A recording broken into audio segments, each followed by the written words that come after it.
Je jure que l'air était différent ce matin-là. Trop calme. Comme si quelque chose de lourd planait sur la pièce, et aucun d'entre nous ne pouvait le nommer à haute voix. Le sapin de Noël scintillait doucement dans un coin, brillant des mêmes décorations fatiguées que nous utilisions depuis des décennies. La cheminée crépitait comme toujours, et l'odeur des brioches à la cannelle flottait en provenance de la cuisine. Mais sous toute cette chaleur, il y avait un froid qui n'avait rien à voir avec le temps dehors. C'était le genre de froid qui vient de savoir que vous allez être rappelé à votre place dans la hiérarchie familiale une fois de plus. Ma mère se tenait là dans son peignoir de velours rouge, souriant comme si elle avait gagné à la loterie. Ses yeux brillaient de fierté alors qu'elle tendait à ma sœur, Jenna, une petite boîte enveloppée de papier d'aluminium doré et attachée d'un délicat ruban de satin. J'ai regardé Jenna dérouler le papier avec ses ongles parfaitement manucurés, sa bouche formant déjà un beau mon Dieu exagéré avant même qu'elle n'ait vu ce qu'il y avait à l'intérieur. Elle faisait toujours ça, monter un petit spectacle, comme si nous étions dans un film Hallmark ringard et que les caméras tournaient. Et puis elle l'a ouvert. À l'intérieur se trouvait une clé ou une simple clé en argent nichée dans une boîte doublée de velours. Les yeux de Jenna se sont élargis comme si on venait de lui remettre les clés du royaume. Et d'une certaine manière, elle les avait, car cette clé n'ouvrait pas un coffret à bijoux ou une nouvelle voiture garée dans l'allée, elle ouvrait la porte d'entrée d'une sacrée maison. Nous lui avons acheté une maison, a dit maman, sa voix se brisant de fierté, comme si elle venait d'annoncer que Jenna avait guéri le cancer ou escaladé l'Everest pieds nus.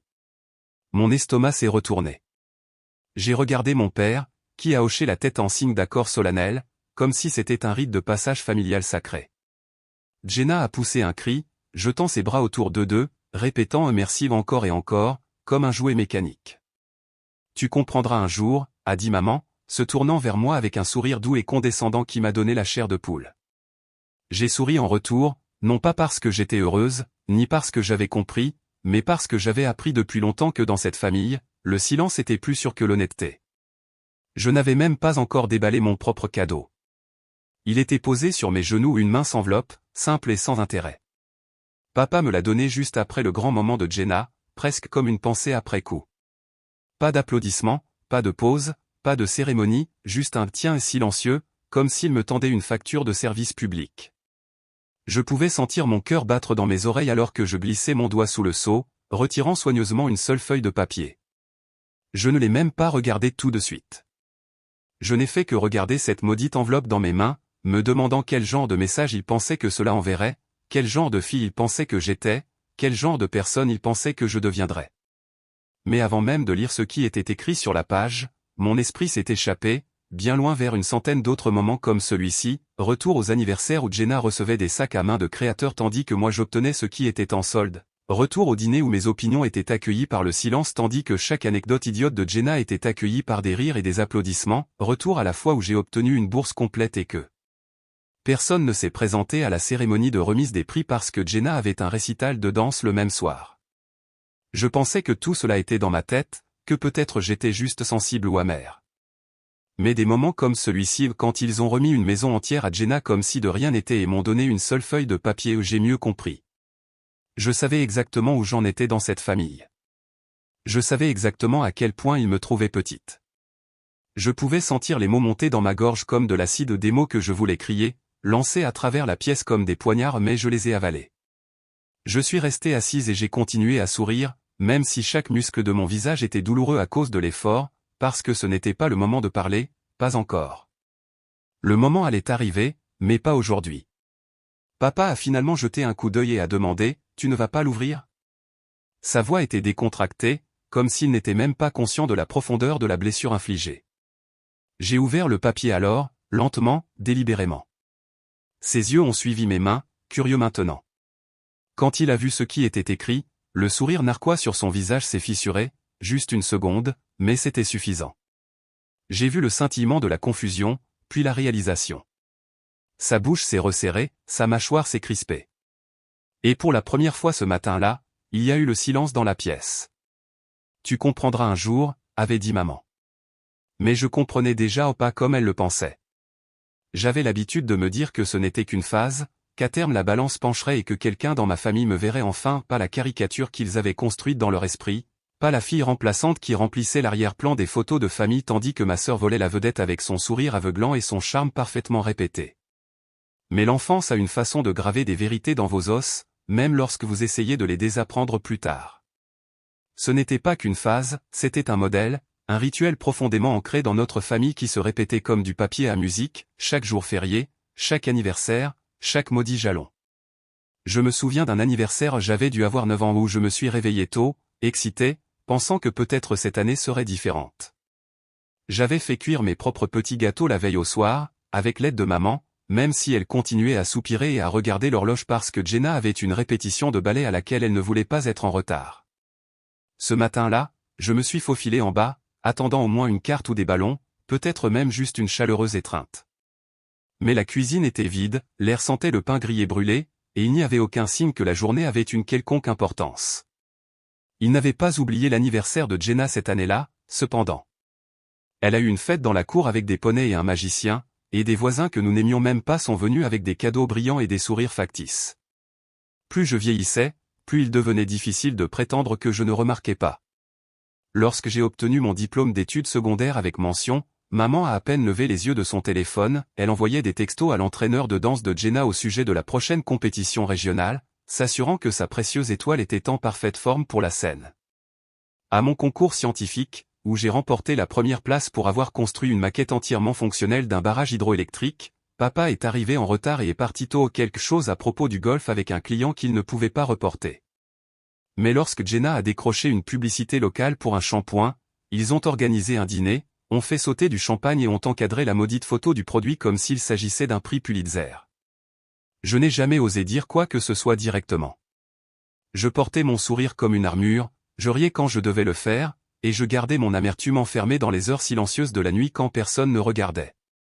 Je suis devenue une experte dans l'art de me rapetisser, de disparaître si discrètement dans l'arrière-plan qu'on aurait dit que je faisais partie du papier peint. Je n'étais pas du genre dramatique, pas comme Jenna, qui pouvait feindre des larmes en quelques secondes et transformer n'importe quel moment en un monologue digne d'un feuilleton.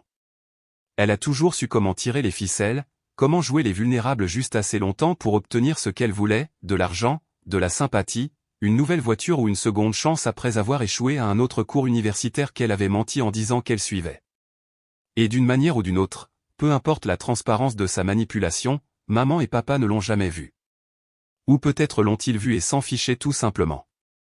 Peut-être était-il plus facile pour eux de croire qu'elle était spéciale et fragile, et que j'étais la dure qui n'avait besoin de rien, la fille fiable, celle qui trouvait les solutions seule et ne faisait pas de vagues.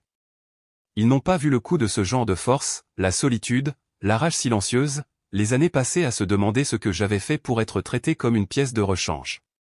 Il y a un moment qui continue de tourner en boucle dans ma tête, surtout lorsque j'essaie de me convaincre que je suis simplement en train de réagir de manière excessive. C'était ma dernière année de lycée, la nuit de la cérémonie de remise des prix scolaires. J'avais travaillé comme une folle, jonglé avec 2 emplois et maintenu ma moyenne générale impeccable, tandis que Jenna était occupée à échouer au cours d'introduction et à pleurer à propos de la difficulté des études universitaires. Ce soir-là, lorsque mon nom a été appelé pour la bourse scolaire la plus prestigieuse devant toute l'assistance, je suis monté sur scène et j'ai vu ma mère assise au premier rang ne pas applaudir, ne pas sourire, mais faire défiler son téléphone. Lorsque je suis descendu avec le prix en main, elle a levé les yeux brièvement et a dit, assez fort pour que les gens entendent, eh bien, au moins elle est douée pour quelque chose.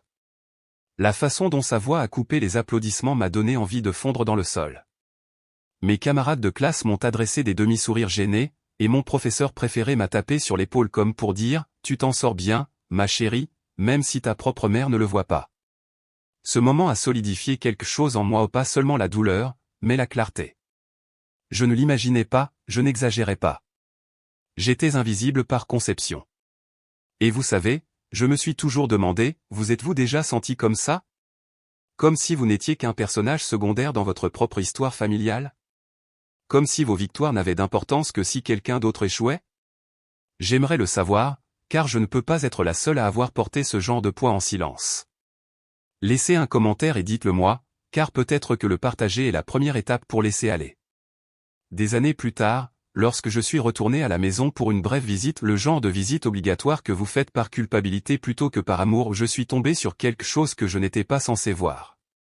C'était dans le bureau de mes parents, un coffre-fort verrouillé négligemment laissé entrouvert. Je ne cherchais rien en particulier, mais ce que j'ai trouvé à l'intérieur est bien, disons simplement que tout a changé à partir de ce moment-là. C'était un genre de visite étrange, celle qui ne vient pas d'un désir sincère de renouer, mais plutôt d'une culpabilité qui mijote tranquillement dans le fond de vos pensées jusqu'à ce qu'elles finissent par bouillonner et vous force à décrocher le téléphone. Je n'étais pas rentré à la maison depuis plus d'1 an, et la seule raison pour laquelle je suis retourné cette fois-là, c'est parce que ma mère m'avait appelé 2 fois en une semaine, disant que papa s'était tiré un muscle en tondant la pelouse et avait besoin d'un peu d'aide pour déplacer certaines choses dans la maison. La culpabilité qu'elle a ajoutée à ces mots était épaisse, comme si mon refus signifierait d'une manière ou d'une autre que j'étais froide et sans cœur, comme si des décennies de négligence émotionnelle pouvaient être surchargées par une visite d'un week-end et quelques tasses de café passivement agressives. Je suis arrivé un vendredi après-midi, l'allée bordée de ces mêmes et soigneusement taillés que mon père entretenait obsessionnellement comme s'il s'agissait de membres de la royauté. Jenna n'était pas là, bien sûr. Elle était occupée ou du moins c'était l'excuse que maman a lancée avec un soupir et une pointe de déception, comme si l'absence de Jenna devait d'une manière ou d'une autre se refléter sur moi. La maison n'avait pas beaucoup changé, même décor stérile, même photos encadrées de Jenna souriant sous tous les angles, même odeur de cire à polir au citron et de rôti trop cuit persistant dans l'air comme une étrange capsule temporelle de perfection suburbaine. Samedi matin, je comptais déjà les minutes avant de pouvoir partir. J'avais aidé papa à déplacer de lourdes boîtes dans le garage, j'avais écouté maman se plaindre du manque d'ambition du petit ami de Jenna, et j'avais assisté à un dîner où la majeure partie de la conversation portait sur les rénovations qu'ils envisageaient pour la maison au bord du lac. J'ai hoché la tête, j'ai souri et j'ai donné toutes les bonnes réponses polies tout en me retirant mentalement de toute l'interaction. C'était tard dans la nuit que je suis tombé dans le bureau. Je ne cherchais rien, je me promenais simplement, agité, essayant d'échapper au silence étouffant de ma chambre d'enfance. La porte du bureau était légèrement entr'ouverte, et lorsque je l'ai poussée, j'ai vu quelque chose qui m'a fait m'arrêter net, le coffre-fort mural, celui que mon père traitait toujours comme une relique sacrée, était ouvert juste assez pour que la poignée pende.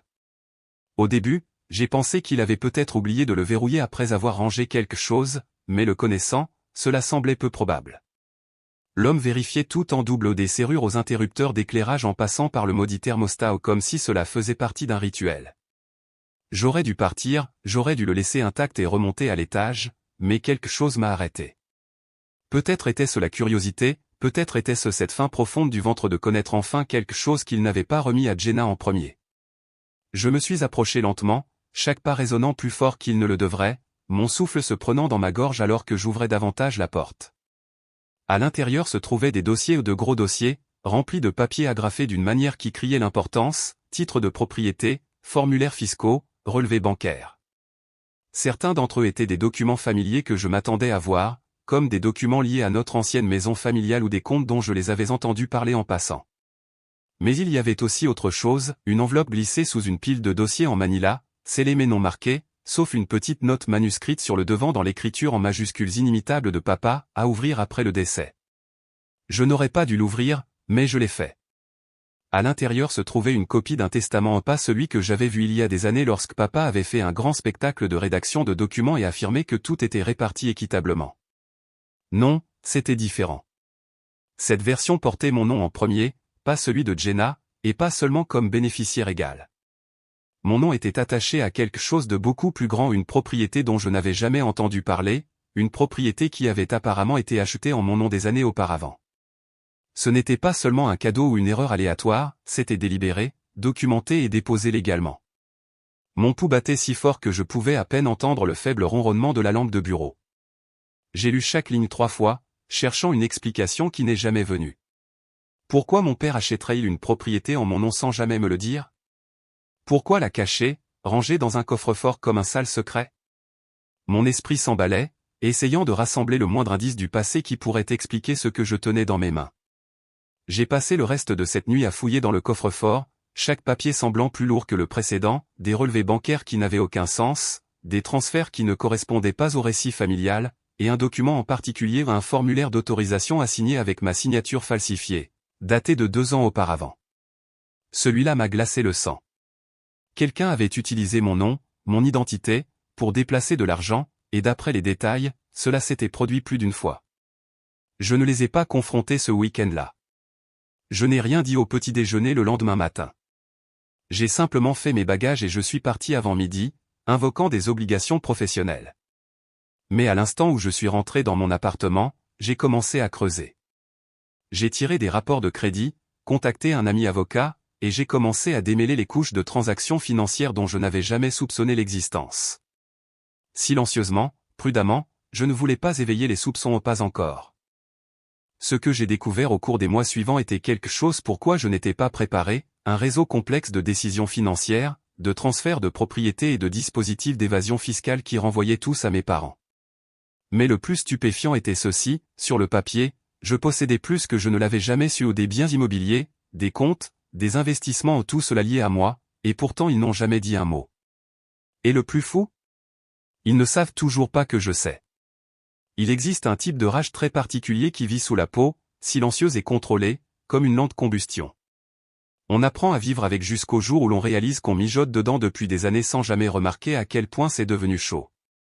C'est ce que j'ai ressenti après avoir découvert à quel point mes parents avaient enterré la vérité, combien mon nom et mon identité avaient été liés à des choses qu'ils n'avaient jamais eu l'intention que je comprenne, et encore moins que j'en bénéficie. Et ce n'était pas seulement la tromperie, c'était l'assurance, l'hypothèse que je continuerais à jouer mon rôle pour toujours, souriant poliment pendant qu'il remettait la couronne à Jenna encore et encore, comme si c'était son droit de naissance.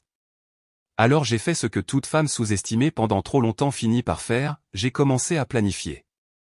Pas une crise de colère, pas une explosion émotionnelle qu'il pourrait qualifier de réaction excessive. Non, j'ai planifié quelque chose de mieux, quelque chose qu'il ne verrait pas venir avant qu'il ne soit trop tard. La vengeance, après tout, n'a pas besoin d'être bruyante pour être dévastatrice, elle a juste besoin d'être précise.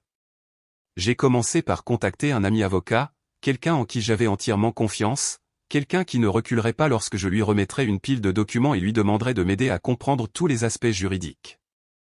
Nous avons passé tout en revue, titre de propriété, signature falsifiée, transfert d'actifs, et ces étranges autorisations bancaires. Il s'est avéré que ce qui avait commencé comme une simple curiosité prenait maintenant forme de quelque chose de beaucoup plus grand, une occasion de reprendre le contrôle sans jamais avoir besoin d'élever la voix. La maison dont ils aiment se vanter, la maison au bord du lac qu'ils rénovaient depuis des années, celle qu'ils appelaient toujours « notre héritage », avait été hypothéquée en secret pour financer la start-up ratée de Jenna il y a 3 ans. Mon père a dû penser qu'il pouvait réparer les dégâts avant que quiconque ne s'en aperçoive, mais il avait pris du retard sur les paiements, et la banque avait déjà programmé une vente aux enchères discrète. C'est là que ça devient intéressant, parce que je l'ai acheté silencieusement, légalement par le biais d'un compte de placement séparé et d'un agent tiers. J'ai obtenu l'acte sans jamais utiliser mon propre nom directement.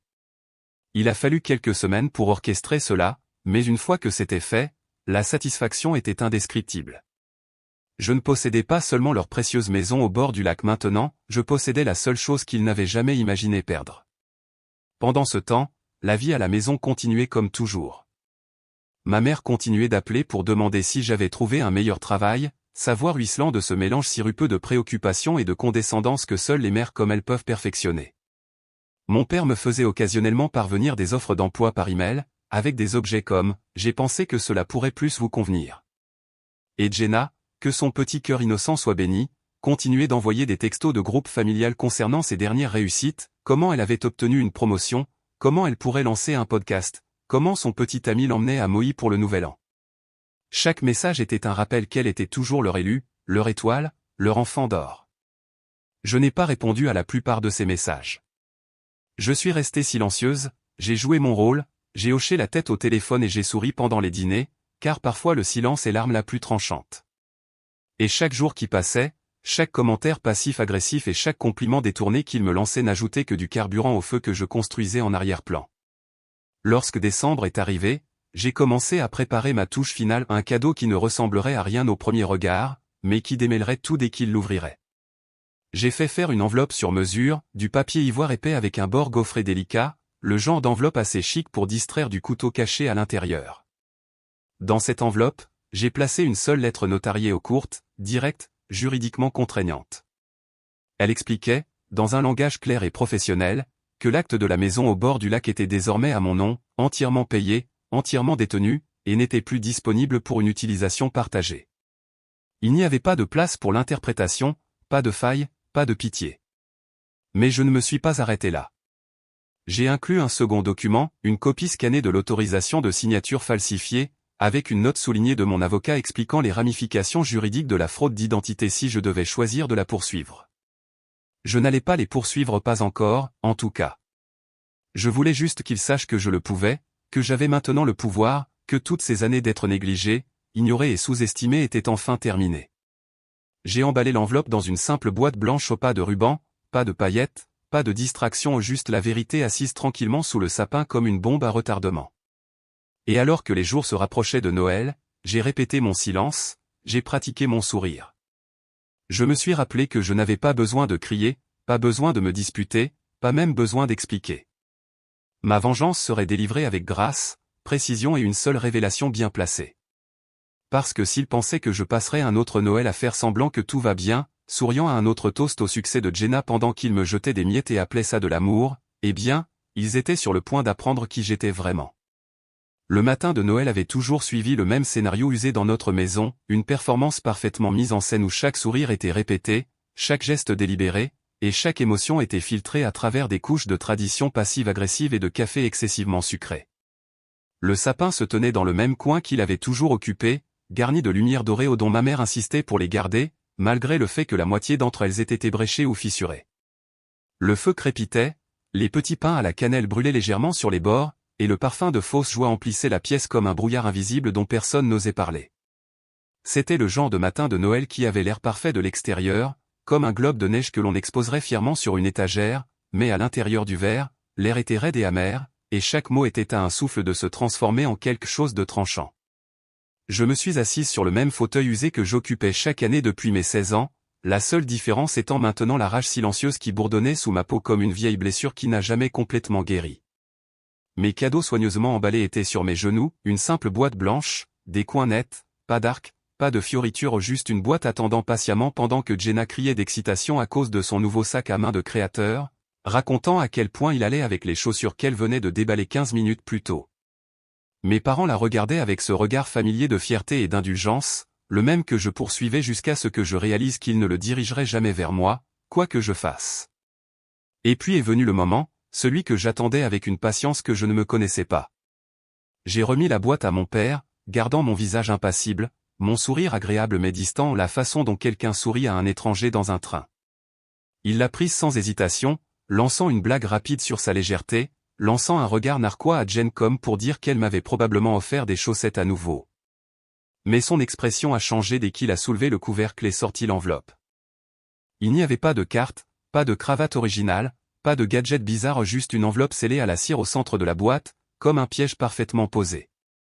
Il l'a ouverte lentement, essayant toujours de rester calme, me sous-estimant toujours, comme il l'avait toujours fait. Il a déplié les papiers d'une main tout en sirotant son café de l'autre, sa bouche formant déjà un commentaire sarcastique qui n'a jamais franchi ses lèvres. Parce qu'au moment où il a lu la première phrase, la couleur a disparu de son visage si rapidement que j'ai pensé qu'il allait vraiment s'évanouir. Ses yeux ont parcouru la page comme s'il espérait avoir mal compris, comme si les mots pouvaient se réorganiser en quelque chose de moins menaçant s'il les lisait assez vite. Mais il n'y avait pas de malentendu. Il avait entre les mains deux documents, l'un, une lettre notariée me déclarant seul propriétaire légal de la maison au bord du lac, et l'autre, les documents officiels du tribunal confirmant le transfert réussi de la propriété par le biais d'une vente aux enchères silencieuse qui avait eu lieu 2 mois plus tôt. Je n'ai rien dit pendant qu'il le relisait au plus lentement cette fois, son visage se contractant à chaque ligne. La tasse de café dans sa main tremblait légèrement alors que le poids de tout cela s'installait. Ma mère s'est penchée par-dessus son épaule, curieuse maintenant, son visage toujours rayonnant de joie après le cadeau, jusqu'à ce que ses yeux attrapent l'en-tête audacieux des documents du tribunal. Ses lèvres se sont légèrement entr'ouvertes, la confusion se transformant en panique. Et puis, comme ça, elle s'est tournée vers moi avec une voix qui tremblait au bord de l'incrédulité et a murmuré « Qu'est-ce que c'est ?» J'ai croisé son regard sans cligner des yeux. C'est exactement ce que ça semble être, ai-je dit, ma voix égale, presque douce, comme si je lui disais les prévisions météorologiques au lieu de larguer une bombe au milieu de sa fantaisie de vacances soigneusement organisée. Elle s'est tournée vers mon père, lui demandant quelque chose sur un ton bas et urgent que je n'ai pas pu entendre, mais je n'en avais pas besoin, car quoi qu'elle ait dit, cela a fait s'effondrer son visage d'une manière que je n'avais jamais vue auparavant. Pas de rage, pas de confusion, juste une dévastation silencieuse et rampante. C'est alors que la dernière pièce s'est mise en place lorsque maman a finalement réalisé que quelque chose s'était passé dans son dos tout ce temps. Parce que ce n'était pas seulement le fait que je possède maintenant leur précieuse maison de retraite, c'était le fait que papa avait gardé un secret pour elle, un secret qui avait commencé il y a des années lorsqu'il avait hypothéqué la maison au bord du lac sans le dire à personne, pensant probablement qu'il pourrait réparer les dégâts avant qu'ils n'atteignent la surface. Mais il ne l'avait pas fait. La banque avait agi plus vite qu'il ne l'avait prévu, la propriété a été mise aux enchères silencieuses, et au moment où quelqu'un s'en est aperçu, il était trop tard. Et j'avais attendu, regardé, prête. Jenna, que son petit cœur innocent soit béni, a regardé autour de la pièce comme si quelqu'un venait de commencer à parler une langue étrangère. Elle a serré son nouveau sac à main contre sa poitrine et a cligné des yeux rapidement, ne sachant pas si elle devait dire quelque chose ou simplement rester silencieuse. Pour une fois dans sa vie, elle a choisi la seconde option. Mon père n'avait toujours rien dit, il était juste assis là, tenant les documents, ses mains ne tremblant plus, mais complètement immobile maintenant, comme si la gravité de ce qui s'était passé s'était finalement installée dans ses os. Ma mère s'est levée brusquement et a fait un pas en arrière, les yeux grands ouverts de réalisation, son souffle se bloquant dans sa gorge comme une femme qui vient de recevoir une gifle d'une vérité trop lourde à supporter. Et puis, comme ça, elle a craqué au juste comme ça. Ses épaules se sont affaissées vers l'intérieur, sa voix s'est brisée dans une question à demi murmurée que je n'ai pas pu comprendre. Et pour la première fois de ma vie, je l'ai vue comme autre chose que comme intouchable, fragile, confuse, trahie par l'homme qu'elle pensait comprendre. Je n'ai pas bougé, je n'ai pas offert de réconfort ni d'explication. Je suis juste restée assise là dans le silence, laissant le poids de ma vengeance s'installer dans la pièce comme un nuage d'orage enfin prêt à pleuvoir. Parce que ce n'était pas seulement une question de propriété, c'était une question de pouvoir, et pour la première fois, il m'appartenait. Le silence dans la pièce était si dense qu'il ressemblait à un poids qui me pressait contre la poitrine, épais et immobile, comme si l'air s'était transformé en sirop et que personne ne pouvait respirer à travers. Ma mère était toujours debout, son expression se situant quelque part entre la trahison et l'incrédulité, tandis que mon père était assis voûté comme un homme qui venait de voir toute sa maison de cartes s'effondrer au ralenti. Jenna n'avait pas dit un seul mot, serrant son sac à main comme s'il pouvait en quelque sorte la protéger des retombées qui se déroulaient devant ses yeux. Personne n'a bougé, personne n'a parlé, et dans cette longue pause, j'ai réalisé quelque chose que je n'avais pas pleinement compris jusqu'à ce moment-là, ce n'était plus seulement une histoire de vengeance, c'était un règlement de compte. Je me suis levé lentement, j'ai lissé l'ourlet de mon pull avec un calme délibéré, et j'ai prononcé les mots qui, j'en suis sûr, résonneront dans leur tête longtemps après mon départ. Merci pour le petit déjeuner, ai-je dit, ma voix légère mais ferme, comme si rien d'extraordinaire ne venait de se produire, comme si je venais de faire exploser une grenade au milieu de leur matinée de vacances parfaite. Personne n'a répondu pas même un signe de tête, pas même un clignement d'yeux. Et ce silence aux yeux grands ouverts et à la bouche légèrement entr'ouverte, était plus satisfaisant que n'importe quelle dispute ou confrontation n'aurait pu l'être. J'ai pris mon manteau à l'arrière de la chaise et je l'ai enfilé lentement, savourant la gêne, la tension, l'incrédulité tourbillonnant dans l'air comme de la fumée après un incendie. Je ne me suis pas expliqué davantage, je n'ai pas présenté d'excuses ni de justification, je ne leur ai pas donné une dernière chance de modifier leur récit ou de minimiser ce qu'ils avaient fait. J'avais déjà dit tout ce qui devait être dit non pas avec des mots, mais avec des actes. Et les actes, dans cette famille, avaient toujours été plus forts que tout le reste. En arrivant à la porte d'entrée, je me suis retourné un instant non pas parce que je voulais un grand moment final, pas parce que je voulais me vanter, mais parce que je voulais voir leur visage une dernière fois, avec tout le poids de la réalité qui s'installait enfin. Et juste pour que nous soyons clairs, ai-je dit, mes yeux se déplaçant lentement entre chacun d'eux, je ne partagerai pas la maison pas cette fois. Elle est à moi maintenant, entièrement, et je pense qu'il est temps que je commence à faire des choses pour moi. Il y a eu un flot de silence, une lueur de confusion traversant le visage de ma sœur, comme si l'idée que je revendique quelque chose qu'elle ne pouvait pas toucher était presque physiquement douloureuse à traiter. Ma mère avait l'air de vouloir dire quelque chose peut-être pour se disputer, peut-être pour supplier mais elle ne l'a pas fait. Peut-être, pour la première fois de sa vie, elle a compris que ses paroles n'avaient plus de poids ici. Et mon père ? Il n'a même pas levé les yeux, il a juste continué à regarder le document dans ses mains, comme si en regardant assez longtemps, l'encre pouvait se réorganiser et lui donner une seconde chance.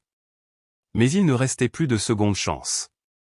Je suis sorti, fermant la porte derrière moi avec un clic silencieux qui, d'une certaine manière, semblait plus puissant que 1000 portes claquées.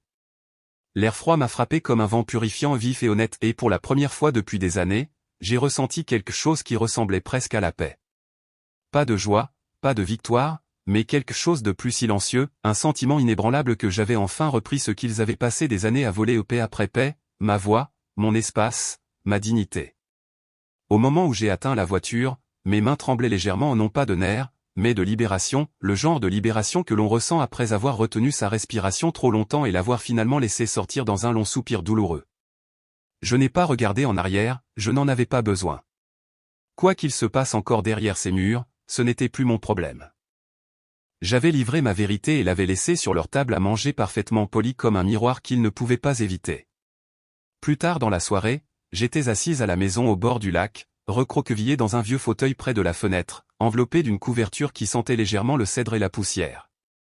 La neige avait commencé à tomber doucement, de douces flocons dérivant à travers la surface gelée du lac et le monde extérieur était silencieux de la manière dont seul l'hiver sait l'être. J'ai siroté lentement mon café, laissant la chaleur remplir les espaces vides qui avaient vécu dans ma poitrine pendant trop d'années. C'était étrange à quel point la maison était silencieuse sans voix, sans tension, sans que personne n'essaie de surpasser quelqu'un d'autre ou de se disputer pour des miettes d'approbation. J'ai pensé à appeler un ami, peut-être lui raconter toute l'histoire dans un monologue dramatique et arrosé de vin, mais je ne l'ai pas fait. Certaines histoires n'ont pas besoin de témoins, certaines victoires n'ont pas besoin d'applaudissements.